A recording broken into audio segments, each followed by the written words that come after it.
Hey everyone, it's George from Blockchain TXB and today is the 8th of Feb 2023 and the global cryptocurrency market has temporarily pumped up. Now what happened earlier in the day, Jerome Powell was live at one of the events and at that event he did actually mention about this inflation. Now that's the reason why the prices of Bitcoin and other cryptocurrencies momentarily pumped up. Now look guys, I particularly don't like this because in hindsight it just means that there is one person who can determine the price of Bitcoin and cryptocurrencies. Now it is good that the prices of Bitcoin and other cryptocurrencies have gone up, but what would happen, let's say, if Jerome Powell does actually state that the inflation is coming up? It would mean that the prices of Bitcoin and other cryptocurrencies will fall down once again. So at a macro level, definitely not ideal for Bitcoin and cryptocurrencies, but nonetheless the prices are pumped up and the market is temporarily looking green. Now in today's episode, we are going to be talking about legendary investor and my personal hero Ray Dalio. In the past, he has often said cash was trash, but he has recently changed his narrative and looks like he's saying cash is now relatively attractive. He did have an interview with CNBC. Unfortunately, regarding Bitcoin, he did say that it is not an effective form of money, and I'm going to be sharing my opinions and thoughts on that. Now listen guys, Ray Dalio is one of the OGs in the finance world, so whatever he's saying does make a lot of sense. Now in today's episode, we're also going to be talking about a brilliant move by Binance, and they have decided to airdrop $100 to its BNB token to users in Turkey. And Turkey, as you know, unfortunately did have a devastating earthquake, so it looks like the funds are definitely going to help the users in Turkey. And could it be possible guys, in the near future, once central bank digital currency goes mainstream, they will be able to issue airdrops as well. So imagine having funds literally in a matter of seconds, particularly during times of natural calamities. So definitely brilliant move by Binance. Now regarding DCG Group or Digital Currency Group, we do have some update and they have decided to sell Grayscale Crypto Trust at steep discount to raise funds for Genesis creditors. So we'll definitely go ahead and talk about that. And guys, I'm hoping that this does not have a massive impact on Grayscale Bitcoin Trust because I've mentioned this several times in the past, because Grayscale investments have well over 64,000 Bitcoins, and if they were to go belly up or if they are forced to liquidate the Bitcoin, it'll be absolutely devastating for the price of Bitcoin and the entire cryptocurrency as well. Now later on in the episode, we're also going to be talking about some positive news that is regarding NFTs. And CryptoPunk and Bored Ape Yacht Club have been sold for well over $1 million. So CryptoPunk number 5066 and Bored Ape number 7090 was sold for well over $1 million. Now the buyers are a mystery, but nonetheless definitely positive news for NFTs. Now regarding UAE, we have a massive update, and this is regarding Dubai's VARA, that is Virtual Asset Regulatory Authority, and they have issued specialized regulations for virtual assets. And yesterday in my Crypto and Coffee at 8 podcast, one of the listeners did actually ask me about it, and I did mention that I'll go ahead and explain it in detail in today's episode. And listen guys, if you're a startup or business entity working in the virtual asset space, you definitely need to go to the website of VARA. You need to download the documents, because if you do not follow the rules and regulations, you would be facing heavy penalties as well. And the second news is about the Metaverse Frontier Podcast. And guys, the second episode will be out on the 10th of this month. Now once again guys, the Metaverse Frontier Podcast, the content is written entirely by ChatGPT, and I'm using an artificial enabled voice. So the voice that you're hearing is an artificially enabled voice, and in the next few episodes it's going to be my voice in the podcast, but I will not be talking. So a lot to cover in today's episode, so let's kickstart with today's episode. Welcome to the Crypto and Coffee at 8, the daily podcast that keeps you up to date on all latest developments in the world of cryptocurrencies, blockchain, and NFTs. Join us Monday to Friday as you kick off your day with a cup of coffee and a deep dive into the exciting and rapidly evolving world of digital assets. We'll cover the latest news and trends in the cryptocurrency and blockchain space, as well as delve into the growing world of NFTs or non-fungible tokens and Metaverse. Plus, we'll keep you updated on the latest developments from Dubai, UAE and the wider Middle East region. Whether you're a seasoned crypto enthusiast or just getting started, Crypto and Coffee at 8 has something for you. Our expert host will provide insight and analysis on the most important topics in the industry, and help you stay up to date on the latest developments. They'll bring you interviews with leading figures in the crypto and blockchain space and explore the ways in which these technologies are changing the world around us, from the impact on traditional financial systems to the potential for revolutionizing industries and transforming societies. We'll cover it all on Crypto and Coffee a Day. So tune in and join us for a daily dose of Crypto and Coffee a Day, and let's stay ahead of the curve together. We'll start your day off right with the most important news and insights from the world of cryptocurrency, blockchain and the Metaverse, and help you navigate this exciting and rapidly evolving landscape. In Crypto and Coffee a Day, the daily podcast covers the latest developments in the world of cryptocurrency, blockchain and the Metaverse. We'll also bring you updates on the latest news from Dubai, UAE and wider Middle East region. This also includes a range of topics such as developments in the local and blockchain industry, including new projects and initiatives, regulatory updates, and policies related to cryptocurrency and blockchain in the region, local and regional events and conferences focused on crypto and blockchain, interviews with leading figures in Dubai, UAE and Middle East crypto and blockchain community, coverage of any significant news or events related to cryptocurrency and blockchain in the region. By covering these local and regional developments, in addition to the wider world of cryptocurrency and blockchain, Crypto and Coffee a Day aims to provide a comprehensive overview of the industry and its impact on the Dubai, UAE and Middle East region. Now before we kickstart today's episode, I have an important message, so check this out. Firstly guys, Startup OI is global one-tech platform for tech. It offers global high-paying tech jobs with flexibility in working time and location, global free tech events and tech networks to connect with global like-minded engineers. A brilliant platform to listen to the tech experts in Metaverse and to grab their insights. Now listen, all you have to do is download the app Startup OI. If you're using an Android version, go to Google Store and App Store for iOS devices. Alternatively, you can also click on the show notes below to download Startup OI. Next, guys, listen, if you're into fitness, if you're into adventure, if you want to do something wild but still want to keep your health in check, there is a new podcast in town, a podcast focusing on obstacle course race in the Middle East. The podcast is called Rise in the Obstacle Course Race, and Rise in the Obstacle Course Race podcast is a peer-to-peer community-driven podcast where they talk all about obstacle course race in the Middle East, from Sandstorm to Spartan Race, from Tough Mudder to Desert Warrior Challenge, and also the Government Gov Games, and quite a lot more. The podcast has interviews with athletes locally and internationally to get inside scoop on how athletes prepare for obstacle course race.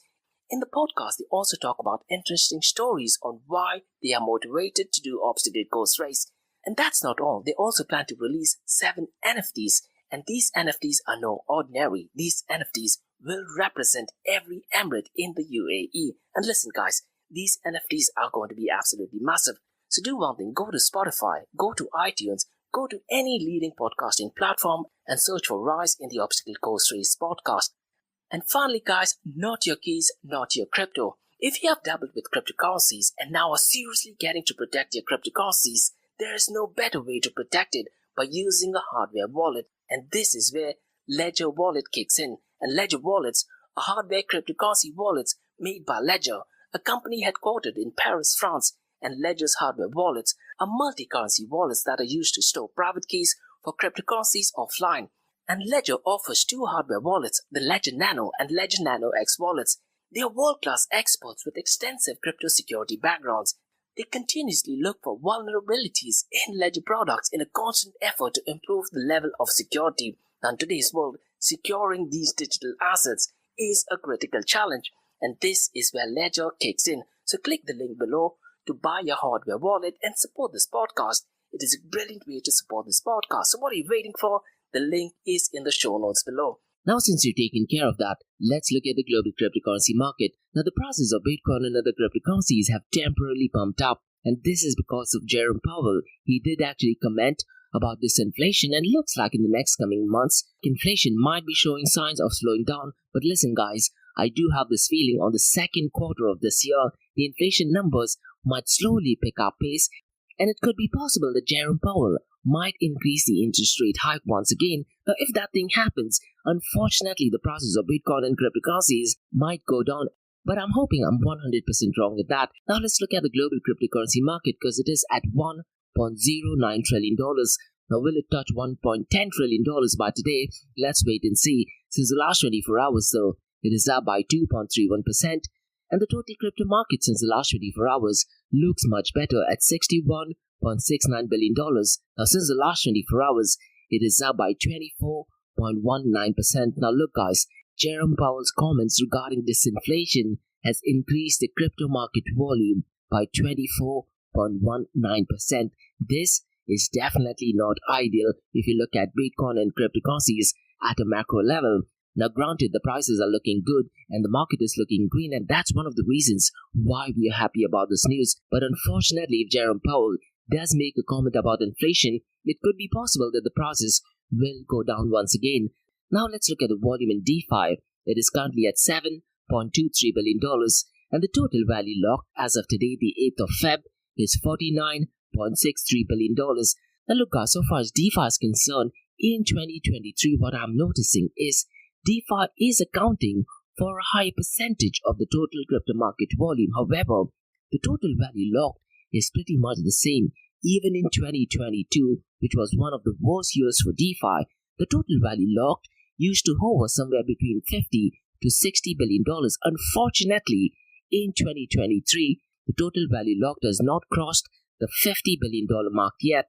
Now, I'm hoping in 2023, DeFi does pick up pace and the total value locked should be ideally more than double of what it is right now. But nonetheless, as of today, it is $49.63 billion, and Lido is still dominating with 17.50%, and $8.68 billion is locked in its protocol. MakerDAO is number 2nd at $7.34 billion, Core Finance at number 3 at $4.99 billion, and RV Finance at $4.76 billion, and Convex Finance at $4.25 billion.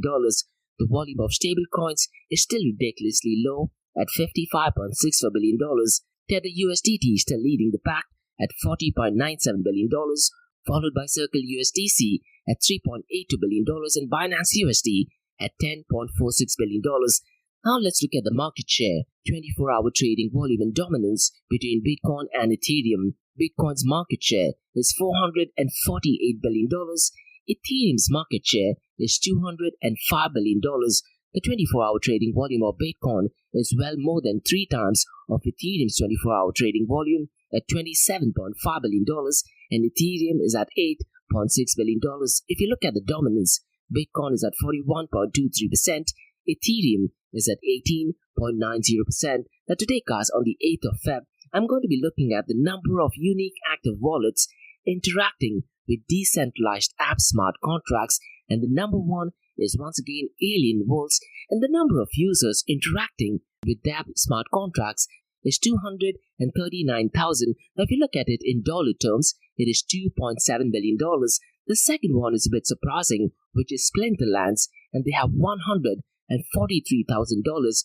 But if you look at it in dollar terms, it is only at $44,000. So it could be possible that the interaction is for a ridiculously low volume. So most likely the payments that are being made are for micro payments. The third one is PancakeSwap, and the number of unique active wallets interacting with its dApp smart contract is 134,000. And if you look at it in dollar terms, it is a staggering $386.84 million. The fourth one is Hooked at 97.88 thousand users, and in terms of dollar value, it is only $399. Now listen, guys, please educate me on what Hooked is, and even crazier is the number of active wallets interacting with Farmers World.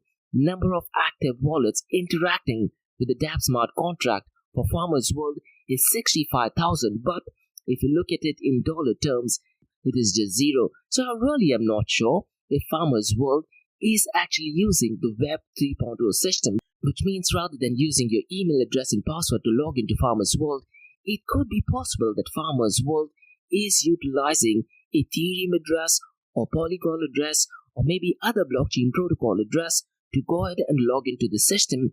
And other than that, there is not much use case so far as the tokens or the currency is concerned. If that is the case, Farmers World is definitely utilizing the Web 3.0 style of logging into the system. But I really am not sure at this point of time if that is what they are doing, because if they are doing that, they're definitely making a brilliant use case of implementing Web 3.0. Now guys, let's look at the king of all kings, that is Bitcoin. Bitcoin is currently at $23,274. Since the last 24 hours, it is at 1.72%. Since the last 7 days, it is up by 0.81%. Ethereum is at $1,680. Since the last 24 hours, it is up by 3.03%. Since the last 7 days, it is up by 6.21%. Binance Coin or BNB is at $332. Since the last 24 hours, it is up by 1.54%.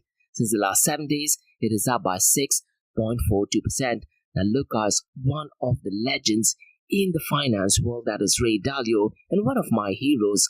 And he has severely criticized cash in the past, and he did actually state that cash was trash. But recently, he did have an interview with CNBC where he actually said that cash is relatively attractive. Now listen guys, I'm a massive fan of Ray Dalio, and he has, if not one of the best videos on YouTube called as How the Economic Machine Works. Now listen guys, you need to check out that video, probably watch it 10 times or maybe 20 times. Pretty much everyone in the Bitcoin community absolutely loved that video. Now going back to the interview regarding CNBC, he did actually state that Bitcoin is not going to be an effective form of money, and he actually said it's not an effective store or hold of wealth. He also said that it is not an effective medium of exchange. Now that thing being said, Ray Dalio in the interview did actually praise Bitcoin as well. He did actually state how it remains steady despite COVID-19 drama, despite the inflation numbers and the general usage across the world. Unfortunately, he is still not a fan of Bitcoin. Now listen guys, Ray Dalio is one of the greatest hedge fund managers probably in the history of the world, and him saying that definitely does mean a lot. If you're a lot of Bitcoin maximalists trying to educate Ray Dalio and trying to prove that he's wrong, you need to understand that Ray Dalio has been in the game for well over 40 years. And don't you think that he, being a multi-billionaire of a hedge fund company, hasn't looked into the technical details of Bitcoin? He probably would have hired 10 or 12 Bitcoin maximalists, taken them to an island, maybe even hired Bitcoin developers and asked them to explain to him what Bitcoin is. And after looking at each and every technical details, he did actually state that he's not a fan of Bitcoin, and he did actually state that Bitcoin is not going to be an effective form of money. Now, what I'd really recommend you to do is avoid looking at Bitcoin influencers or cryptocurrency influencers who are only trying to promote the benefits of Bitcoin. Now listen, I am a massive Bitcoin advocate, but you need to understand and listen to parties on both the ends. That is exactly what my thoughts are. And then you try to understand what Bitcoin is, and whatever narrative fits you personally, make up your own decision. Now guys, let's talk about Binance. Now Turkey unfortunately did have a severe natural calamity, and Binance is deciding to airdrop $100 in BNB to users in Turkey. Now really I'm not sure what the equivalent amount of that is based on Turkey currency, but from Binance's point of view, they are deciding to airdrop $5 million. So definitely brilliant news. Now this news is definitely great. Now imagine being a victim of earthquake and getting $100 in a matter of minutes. This is absolutely a brilliant use case of cryptocurrencies. Now could it be possible that once central bank digital currency goes mainstream, the central bank can issue funds to people who are affected in a matter of seconds? This is the power of cryptography, hashing algorithm and mathematics. It is an absolutely brilliant use case, but my biggest worry and question is when Binance decides to airdrop $100 to users in Turkey, these $100, can they create it out of thin air? And unfortunately, the answer for that could be yes. And what Binance can do is the equivalent of $5 million worth of BNB token. They can also burn those tokens. Now, it is great that the users are benefited, but there is also a possibility that there could be a tremendous amount of fraud that could be committed because of that. So again, I just wanted to point out both the positives and the negatives of it. Now guys, the next news is about Digital Currency Group, and they have decided to sell shares in Grayscale Crypto Trust at steep discount to raise funds for Genesis creditors. Now this is according to US Security Exchange Commission filings, and this news is published by Financial Times. So what I'd really recommend you to do is read through the article by Financial Times, because what it states is that Digital Currency Group has sold its shares at a deep discount about $8 per share, despite each share claimed to be $16 worth of Ethereum or Ether. So almost 50% reduction in the price, and DCG share selling has focused on Ethereum fund, where the entity has sold about a quarter of its stocks to raise around $22 million. Now really I'm not sure what kind of an impact will this have on Grayscale Bitcoin Trust, and at this point of time it is not clear if they have sold any shares of Grayscale Bitcoin Trust. Now listen guys, if this has a negative impact on Grayscale Bitcoin Trust, and if Grayscale Investments is forced to liquidate some of Bitcoins, it will have a negative impact on the price of Bitcoin. And Daily Coin has mentioned an excellent point, the fact that DCG, a parent group of Grayscale, is one of the holders of GBTC or Grayscale Bitcoin Trust shares, has been a potential reason why the US Security and Exchange Commission has been reluctant to approve Grayscale's Bitcoin ETF. And from an SEC point of view, with so much of drama going on, why would you want to trust Grayscale Investments and letting them issue ETF? Now, Michael Sorensen, who's the CEO of Grayscale Investments, has an excellent video with Laura Shin on Unchained Podcast. And this podcast, guys, was released on the 27th of Jan. What I'd really recommend you to do is listen to the entire interview. It is roughly only 20 minutes long, because in that interview they discuss Gemini liquidating 31 million shares of GBTC and what Grayscale will do if it loses its case against the SEC. And I believe the hearing is taking place on the 20th of March. Now they seem to be confident, like everyone would be, but in that interview they go and discuss the plans. The CEO also discussed what is it that they're going to do if the hearing does not go in their way. Now my personal feeling when I heard that CEO is that he's concerned more about Grayscale Investments. They're definitely not concerned about the investors, so definitely not a good look, at least from my point of view. Now guys, let's discuss some news regarding NFTs. And CryptoPunks and Bored Ape Yacht Club has been sold for $1 million each, and looks like the NFT market is making a rebound. Now both the sales came from a prominent collectors and creators in the NFT world, and they also marked the two largest single NFT sales. Now this was tracked by CryptoSlam.io, and they've been tracking this since the last 30 days. And guys, in January, the NFT market is definitely gaining steam once again, and this is only because of the inflation numbers being out on the 12th of Jan, and because Jerome Powell did actually state that the interest rate is rather reduced to 25 basis points, and that's one of the reasons why looks like the volume in NFT is picking up as well. If you're an NFT collector or an enthusiast, you definitely need to check out CryptoPunk number 5066, which was sold on Monday for 857 Ethereum or ETH, which is roughly around $1.4 million, and Bored Ape number 7090 was sold for 800 Ethereum, which is roughly around $1.3 million. Now Rarity Tools, they do rankings for NFTs, and Bored Ape number 7090 was ranked the 62nd rarest NFT in the 10,000 piece collections. So definitely interesting stuff. Now guys, let's discuss some massive news from UAE, and the first news is an absolutely massive news, and this is about Dubai's VARA, that is Virtual Asset Regulatory Authority, and they have issued specialized regulations for virtual assets. Now if you want to find out the website is VARA, that is V for Velvet, A for Alpha, R for Roger, A for America.ae, and that's one of the reasons why it's called Virtual Asset Regulatory Authority. But let me try to give out some information. Now this guys is really critical, especially for startups, business, or even entities working in the crypto, blockchain, Web3 and Metaverse field. Now VARA is the world's first tailor-made virtual asset regime designed for the Emirate of Dubai, and it seeks to provide a model framework for global economic sustainability and innovation, and the focus is on the risks posed by each virtual asset activity. The virtual asset service providers must comply with 4 compulsory rulebooks: company, compliance and risk management, technology and information, and market conduct. And once you go to the website, they do have quite a lot of PDFs as well. And so far as the specialized regulation of virtual asset is concerned, the PDF is worth 52 pages long. Now I would definitely recommend to probably get a lawyer involved, and they might be able to help you in getting details of this information.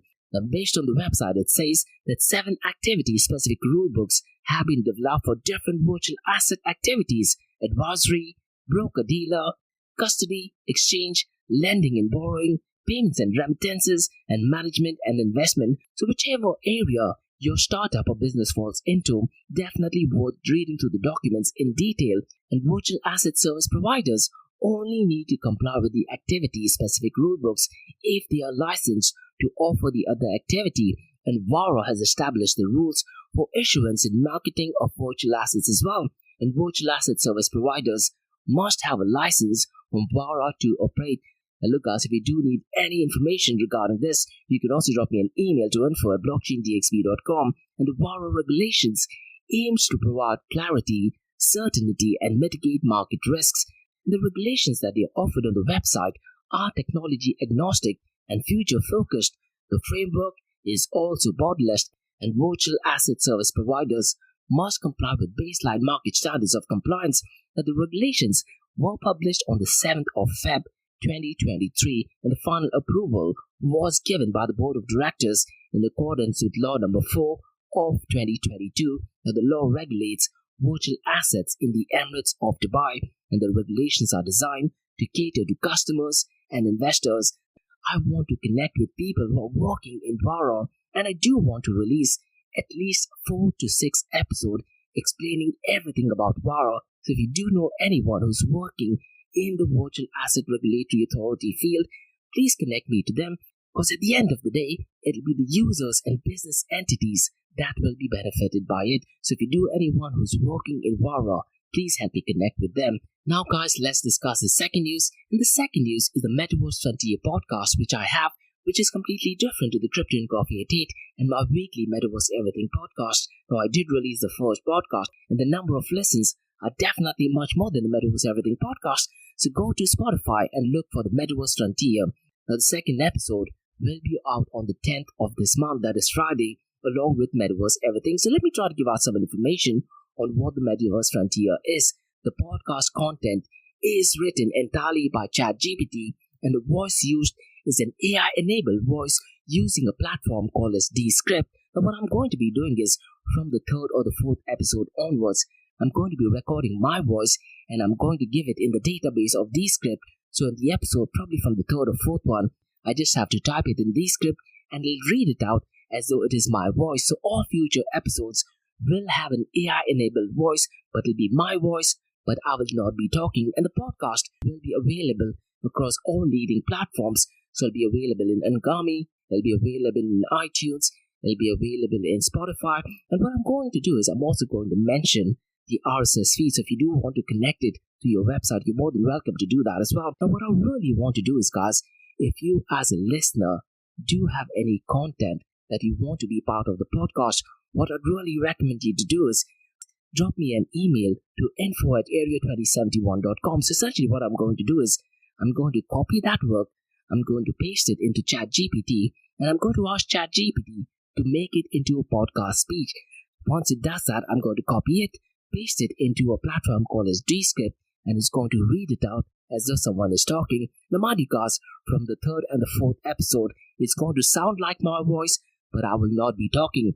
Now, going back to the second episode, that's going to be out on the 10th of February. I'm going to be discussing centralized versus decentralized metaverse, and there is an article written by Descript. So the podcast is going to give some explanation on what that article is all about. We're also going to delve into the challenges of metaverse and what metaverse needs to overcome. And we'll be looking at 3 areas, that is, educating people is so critical in the metaverse.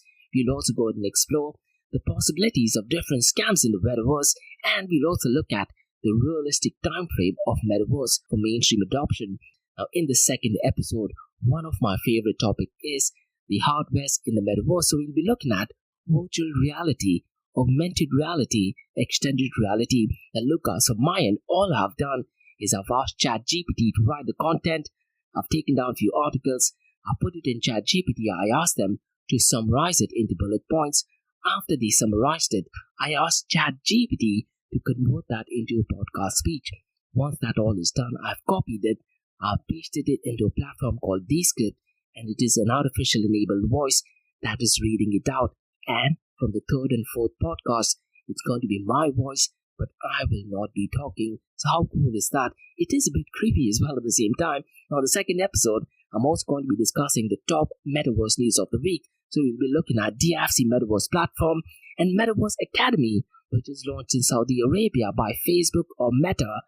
And the third point we'll be discussing is policing in the Metaverse by Interpol. And in my Metaverse Everything podcast, I very briefly touched base upon that. And the fourth news that I'm going to be discussing is regarding Samsung getting into the Metaverse and what kind of an impact will that have in the future of Metaverse. So listen guys, do me a favor, go to Anchor, go to Spotify and look out for the Metaverse Frontier because the second episode will be out on the 10th of February. So that's all for today guys in the Crypto and Coffee Date from Blockchain DXB. In case if you have any feedback or suggestions, please drop me an email to info@blockchaindxb.com and also check out my website www.blockchaindxb.com and also check out my other website area2071.com that talks everything about Metaverse. And if you like listening to this podcast, please click on the follow button, give it a 5-star rating and share the word across.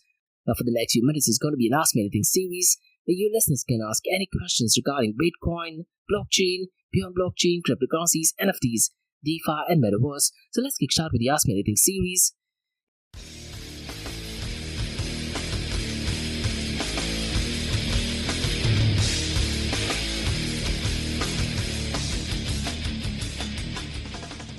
Hey everyone, it's George from Blockchain DXB. You're listening to the Ask Me Anything series where you listeners can ask any questions regarding Bitcoin, blockchain, beyond blockchain, cryptocurrencies, NFTs, DeFi and Metaverse. I have a question by Akil who asks, what are your thoughts on Aptos?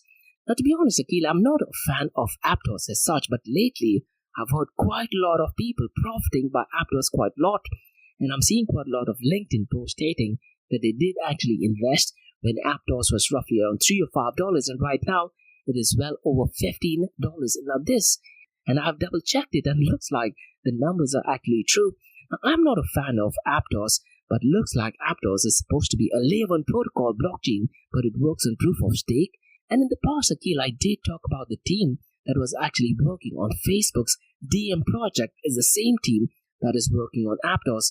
But because Facebook's project, which they plan to issue called as DM or DIEM, was completely shut down, the same team has decided to go ahead and launch Aptos. Now, one of the reasons why there's so much of movement in the process is because Aptos did actually raise, I believe, somewhere between $200 million, and I'm very much sure that the funding was raised by none other than Andreessen Horowitz or A16Z, which is one of the biggest crypto heavyweights. Apart from them, I'm very much sure that even Tiger Global and Multicoin were also part who actually did fund the project. I was listening to a podcast by Bankless and they did actually state that Aptos, the project sounds good and there's a lot of price movement, but they're currently valued at $53 billion.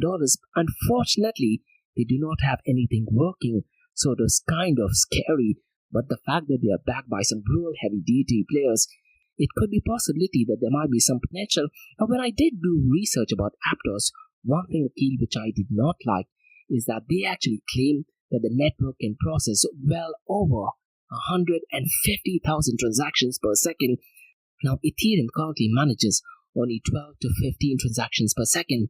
And this goes back, Akil, to the very basics of blockchain technology. You can get unlimited transactions per second, but you're compromising either on security or on decentralization. So understanding blockchain trilemma is so critical. Now, at this point of time, Akil, I really am not sure if Aptos is able to solve the blockchain trilemma problem. That is, they're able to offer 150,000 transactions per second without compromising on centralization or security. And the final thing is scalability. By keeping all these things in mind and knowing how the cryptocurrency world is working, I particularly am not a fan of Aptos, but it's going to be really interesting to see what the future of Aptos holds. Now listen guys, if you do want to find out any information regarding any particular project, what I'd really recommend you to do is go to coinmarketcap.com. But once you go to coinmarketcap.com, you will see the ticker symbol of particular token or cryptocurrency coin. Once you go through that, read through a snapshot. It gives you a very comprehensive overview of what a protocol is. What I also recommend people is, in order to find out the official link of a particular protocol, go to CoinMarketCap, read through that. They also have an official website. That is one way of going to the official link, because let's say Aptos, there could be an Aptos called as aptos.io or aptos.ae. How would you know which is the right one? There are so many fake accounts on Twitter as well. So go to CoinMarketCap, look for a particular protocol, token or cryptocurrency coin or blockchain protocol, use that link to get the official source or official link for the website. But going back to your question, Akhil, I'm not a fan of Aptos yet. It could be possible that over a period of time, once I get educated on it, I might be a fan of Aptos. So that's all for today, guys, on the Crypto and Coffee Update from Blockchain DXB. In case if you have any feedback or suggestions, please drop me an email to info@blockchaindxb.com, and also check out my website www.blockchaindxb.com, and also check out my other website area2071.com that talks everything about Metaverse. And if you like listening to this podcast, please click on the follow button, give it a 5-star rating, and share the word across. And remember, guys, Monday to Thursdays, 8 a.m. to 8:30 a.m. we have Crypto and Coffee Update, where we cover top news and information pertaining to Bitcoin, blockchain, beyond blockchain, cryptocurrencies, NFTs, DeFi, and Metaverse. And how the series of episodes on the Crypto and Coffee Update works is, we usually cover some top news and information pertaining to the price of cryptocurrencies, some major breaking news, occasionally short and sweet news as well, news that has an impact in the cryptocurrency world. The other two news and information is related to Dubai, UAE, and Middle East in the world of Bitcoin, blockchain, beyond blockchain, cryptocurrencies, NFTs, DeFi, and Metaverse. And what you're listening to right now is the Ask Me Anything series, where your listeners can ask any questions regarding Bitcoin, blockchain, beyond blockchain, cryptocurrencies, NFTs, DeFi, and Metaverse. Thanks so much for listening, guys, and have a nice one. Bye-bye.